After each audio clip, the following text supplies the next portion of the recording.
Bueno, hola chicos.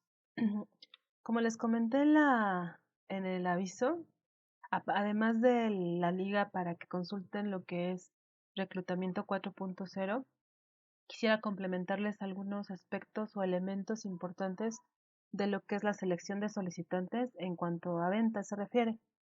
Eh, en el proceso de selección hay que considerar elementos, además de únicamente lo que queremos lograr en la organización en lo que respecta al área de ventas. Eh, por ejemplo, es importante conocer el tipo de vendedores que requiere la empresa para el tipo de mercado y para el tipo de producto o servicio que ésta vende, ¿vale? Entonces, llegando a este punto, lo que es la gerencia o la dirección de una empresa siempre está en disposición de emprender la última etapa, se dice que es la tercera o la última etapa del proceso de selección de vendedores, que comprende los siguientes pasos. El primero es el de desarrollar un sistema que haga que los solicitantes encajen con los requisitos establecidos. Este sistema puede ser manual o puede ser mecánico, por ejemplo, con los exámenes psicométricos que aplican en las empresas. Seguramente algunos de ustedes, por ejemplo, los que ya están haciendo prácticas, les aplicaron un examen psicométrico, ¿vale? Entonces, si se ven en este examen psicométrico, ya muy raros son los que son a mano, casi todos son en un programa de recursos humanos que evalúan las preguntas y la combinación de respuestas que puede haber por parte de los solicitantes. Si lo han aplicado, se habrán dado cuenta que hay preguntas que son muy similares entre sí, pero no dicen lo mismo. O sea, aquí estas preguntas se diseñan para justamente identificar incongruencias en las respuestas. Entonces, a lo mejor una pregunta les habla acerca de si matarían a alguien o si realizarían algún acto vandálico o demás. Y en otra pregunta les plantean una situación en donde se evalúa su disposición a generar una situación de tipo violenta, por ejemplo. Entonces, si ustedes en una contestan una opción, por ejemplo, negativa al respecto de realizar alguna actividad ilícita y en alguna otra pregunta muestran un carácter más bien violento, entonces, aunque no es lo mismo, sí están mostrando una disonancia entre una respuesta y otra, ¿sí me explico? Entonces, justamente este tipo de baterías se llaman así baterías psicológicas eh, o psicométricas, por eso miden la psicología de la persona con respecto a un punto, ¿no? Puede ser con respecto al área comercial, al área administrativa, al área de ventas, que es lo que nos atañe hoy día. Entonces, este es el primer paso, ¿sale? El desarrollo de un sistema que haga que los solicitantes encajen con lo que la empresa requiere en determinada área. Repito, puede ser el área de finanzas, el área de compras, el área de merca, el área administrativa, el área de recursos humanos, el área de ventas, etcétera. Y la segunda etapa es el uso práctico de dicho sistema para la selección de vendedores. Las principales herramientas de selección, ¿sí? Son formularios, entrevistas personales, pruebas psicotécnicas o psicotécnicas, referencias e informes de créditos y centros de valoración. Normalmente las empresas utilizan más lo que son las pruebas psicotécnicas o psicométricas que les comentaba, o bien una combinación de herramientas. Por ejemplo, Procter Gamble lo que hace es que utiliza, además de entrevistas personales, pero ya esas son en la última etapa del reclutamiento, ya que pasaste por reclutamientos en línea, cursos, diplomados, buen tipo de diplomados, entrevistas en línea, exámenes en línea, exámenes personales, vamos a la última etapa que son entrevistas personales.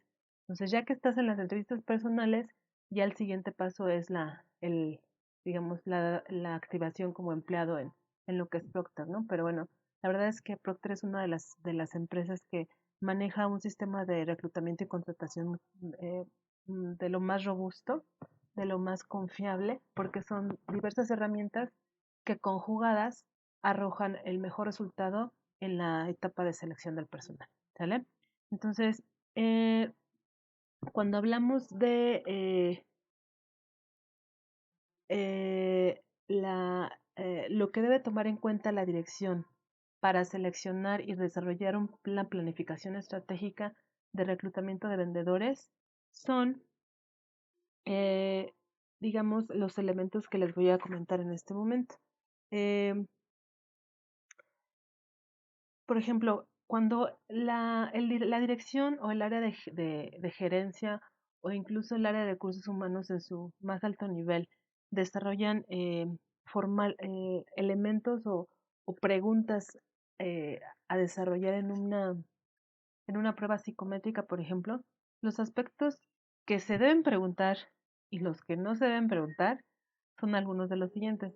Sí me gustaría leerlos porque pues son importantes que los conozcan porque a lo mejor, si no es que ya se enfrentaron a ellos, se van a enfrentar. Entonces, eh, lo que se debe abstenerse de preguntar, ¿sí? Es la edad del candidato. Si el candidato tiene hijos y las edades de los hijos. ¿Quién cuidará de sus hijos si se contrata al candidato? La raza a la que pertenece el candidato, ¿sí? Ni tampoco alguna pregunta relacionada como por ejemplo las preferencias sexuales, ¿no? Del candidato. La altura o el peso del candidato. Si en alguna oportunidad fue detenido o encarcelado el candidato. Si el candidato está casado, soltero, divorciado o es viudo. La religión del candidato. ¿A qué se dedica el cónyuge del candidato? El apellido de soltera o el apellido de paterno de una candidata. Los nombres y o direcciones de algún pariente de un candidato adulto. Si el candidato pertenece a una organización concreta, siempre que ello indicara su pertenencia a una raza, religión u origen nacional determinado. Si el candidato es propietario de su casa o vive en una casa alquilada. ¿Con quién vive el candidato? Si una mujer se sentiría cómoda supervisando a un hombre. Si se fijan, las preguntas que no se deben de hacer, pues se relacionan con aspectos muy personales de la persona, valga la redundancia, o sea, muy íntimos. Entonces, si nosotros hacemos este tipo de preguntas, ustedes como a lo mejor directores de recursos humanos o gerentes de ventas, a la hora de estar seleccionando personal, nos podemos meter en complicaciones incluso hasta legales, porque están preguntando cosas que atañen a derechos humanos, ¿vale? Entonces aquí nos pueden acusar de discriminación, de de, no sé, de agredir a los valores y a las intimidades de las personas. Entonces, mejor no pregunten nada de lo que les acabo de mencionar, ¿no? Seguramente va a haber más preguntas, ¿no? Me queda claro que a lo mejor hay ciertos trabajos, sobre todo físicos, en donde sí es necesario saber, por ejemplo, si tienen alguna enfermedad o algún padecimiento que impida que puedan desarrollar correctamente estos trabajos. Pero la forma en que se pregunta es lo que debe importar. Entonces, procuren que cuando se diseñe una prueba de este tipo, un formulario de este tipo, la persona que lo diseñe tenga muy en cuenta estos detalles a la hora de redactar las preguntas o las situaciones que se les van a preguntar, porque luego no son en forma de preguntas, se les establecen situaciones en las que se evalúa la, pues no sé, la forma de pensar de la persona, ¿no? Que se quiere contratar. Ahora, las preguntas que sí pueden hacer, por ejemplo, es años de experiencia del candidato, por qué quiere ocupar el puesto de trabajo, si puede viajar con mucha frecuencia, idiomas que habla, si el candidato es ciudadano estadounidense o es americano o es mexicano o es qué sé yo, o sea, de qué lugar procede. Preguntas relacionadas en condenas siempre perdón, con condenas siempre que guarden relación con la idoneidad del candidato para desempeñar el puesto de trabajo. Aquí se refiere, por ejemplo, a si va a trabajar en un banco o si va a trabajar en el área de cajas, ¿no? De una organización, pues evidentemente tiene que tratar con dinero. Entonces sí es importante preguntar este aspecto, pero fíjense cómo lo trata la pregunta. Si el candidato o preguntas relacionadas con condenas siempre que guarden relación con la idoneidad del candidato para que desempeñe el puesto de trabajo. Si, o sea, no es directamente así, ¿usted estuvo en la cárcel? No, o sea, es contextualizar al candidato para que nos ayude y nos diga, no, porque el puesto lo merita. ¿Eh?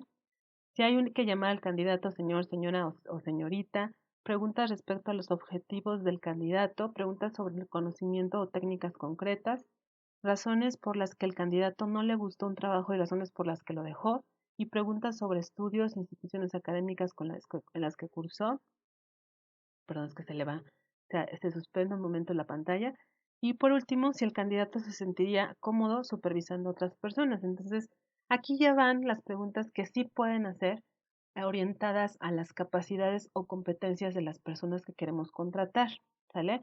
Si se fijan, solo dos preguntas hablaron sobre algo personal. Por ejemplo, la de si lo llamamos señor, señorita o señora, ¿no? O incluso poner si nos dirigimos a él como doctor, doctora, licenciado, licenciada, ingeniero, ingeniera, porque luego hay personas muy sensibles de sus grados de estudios. Entonces, se vale, digo, finalmente su trabajo les costó, este, merece la pena el puesto que se nombre por el título profesional de la persona. Entonces, es importante simplemente para efectos de comunicación organizacional, por ejemplo, redacción de memos, de correos más formales u organizacionales, el cómo nos vamos a dirigir a la persona. Entonces, para eso se pregunta este tipo de cuestiones, ¿no? Pero repito, o sea, no vamos a tratar cuestiones como, pues, qué marca de toalla sanitaria utiliza, ¿no? Pues no, o sea, no, como para qué le sirve esa información en el trabajo para el que me va a contratar, ¿sí me explico? Entonces sean muy cuidadosos a la hora de redactar los formularios de contratación. Eh, ¿Qué otra cosa es importante? En lo que son las entrevistas personales, las preguntas que se formulan en una entrevista se supone que pretenden aclarar 4 puntos. Aquí son entrevistas. Lo que acabo de decirles de que sí preguntar o no que preguntar es en cuestión de formularios, ¿sí? Ya sea manuales o mecánicos. Y para tener en cuenta, desarrollar una buena entrevista personal de trabajo en una contratación de vendedores, hay que tratar 4 puntos. ¿Es una persona calificada para el puesto de trabajo? ¿Da el candidato muestras de necesitar desesperadamente el trabajo? 3. ¿Servirá el puesto de trabajo para que el candidato logre sus objetivos, por ejemplo, en lo que es plan de vida y carrera? Y por último, ¿trabajará esta persona poniendo en su trabajo el máximo empeño? ¿Sí? Entonces, la primera tiene que ver con con la cualificación o la capacidad para hacer el trabajo. La segunda es para identificar si tiene las ganas o los motivos necesarios para para desempeñar el puesto que se le está contratando. La tercera es para ver si funcionará adecuadamente en el puesto donde lo vamos a contratar. Y, por ejemplo, si es un vendedor en donde tiene que hacer varias rutas de canvaseo o visitar varias cuentas o varios clientes, pues tiene que ser una persona que por lo menos que sea en determinado rango de edad, porque si una persona muy grande, una persona adulta mayor, por ejemplo, a lo mejor puede que se canse muy rápido o que necesite algún tipo de transporte especial o que puede llegar a enfermarse, entonces tiene que tener la capacidad física para desempeñar ese puesto, ¿no? Y el cuarto punto de una entrevista personal sobre si trabajará esa persona poniendo su máximo de empeño, tiene que ver con evaluar actitud de trabajo, ¿sí? Aquí por eso nos apoyamos mucho de psicólogos industriales para entrevistar a los prospectos de todas las áreas, no nada más de ventas. Porque el psicólogo industrial sí se puede dar cuenta de si una persona nada más quiere ocupar el puesto porque a lo mejor no tiene nada que hacer o es recién egresado y no tiene chamba o porque quiere probar suerte o si de verdad es alguien que por eso tiene necesidad, pero además quiere hacerlo, ¿sí? Que tiene esa disposición de trabajo. Ajá, que se traduce todo en actitud. ¿Ok? Bueno, eso es en cuanto a las entrevistas personales. Ajá. Eh, mm, mm, mm, mm, mm. Hay varios tipos de entrevistas. Está, por ejemplo, les puedo compartir que hay tres principales entrevistas personales. Una es entrevista estructurada, en donde el procedimiento para aplicar la entrevista es muy estructurado, sea muy ortodoxo. Las entrevistas basadas en el comportamiento, de acuerdo a cómo es la experiencia o el estilo de vida del encuestado, sin eh, meternos en intimidad, ¿ok? Y las entrevistas no dirigidas. Las entrevistas no dirigidas es lo contrario de las estructuradas. Son más platicaditas, más relajadas, a lo mejor no en oficinas, sino a lo mejor en la cafetería, ¿no? Entonces son estos tres tipos, estructurada, no estructurada y basadas en el comportamiento, ¿sí? Las basadas en el comportamiento las aplican mucho los psicólogos industriales. Entonces, espero que les haya servido esta información, chicos, para completar su actividad. Nos vemos. Gracias. Bye bye.